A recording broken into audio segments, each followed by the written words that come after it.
ഇൻസ്റ്റയിൽ വീഡിയോ ഒക്കെ കണ്ടിരിക്കുന്ന സമയത്ത് ഇടക്കിടക്ക് എൻ്റെ മുന്നിലെത്തുന്ന ഒരു ഐറ്റമാണ് കേട്ടോ ഇത്. അന്ന് തൊട്ട് ട്രൈ ചെയ്ത് നോക്കണം എന്ന് ഇടക്കിടക്ക് വിചാരിക്കുമെങ്കിലും അതിൻ്റെ സിറ്റുവേഷൻ ഒത്തു വന്നത് ഇന്നാണ്. അപ്പോൾ എന്തായാലും വേറെ ഒന്നും നോക്കിയില്ല. ക്യാരറ്റ് കുറച്ച് ഗ്രേറ്റ് ചെയ്തിട്ട് നെയ്യിലൊന്ന് വാട്ടിയെടുത്തതിന് ശേഷം അതിലേക്ക് കുറച്ച് തേങ്ങ ചെറിയെടുത്തതും ഏലക്കപ്പൊടിയും കൂടെ ചേർത്ത് മിക്സ് ചെയ്ത് മാറ്റി വെച്ചു.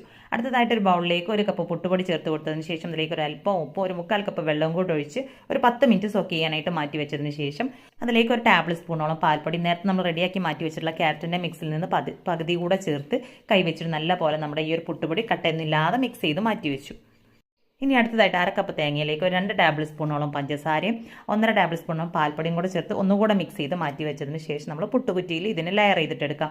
അപ്പോൾ ആദ്യം നമ്മൾ തേങ്ങയും പഞ്ചസാരയും കൂടെ ചേർത്തിട്ടുള്ള ആ ഒരു മിക്സ് ഒരു ടീസ്പൂൺ ചേർത്ത് കൊടുത്തതിന് ശേഷം അതിന് മുകളിലായിട്ട് നമ്മുടെ ക്യാരറ്റിൻ്റെ മിക്സും വീണ്ടും നമ്മുടെ പുട്ടുപൊടിയും കൂടെയാണ് ഇട്ട് കൊടുത്തിട്ടുള്ളത്. ഇങ്ങനെ ഓരോന്നും ലെയറാക്കി എടുത്തിട്ട് നമുക്കിതിനെ സ്റ്റീം ചെയ്തിട്ടെടുക്കാം.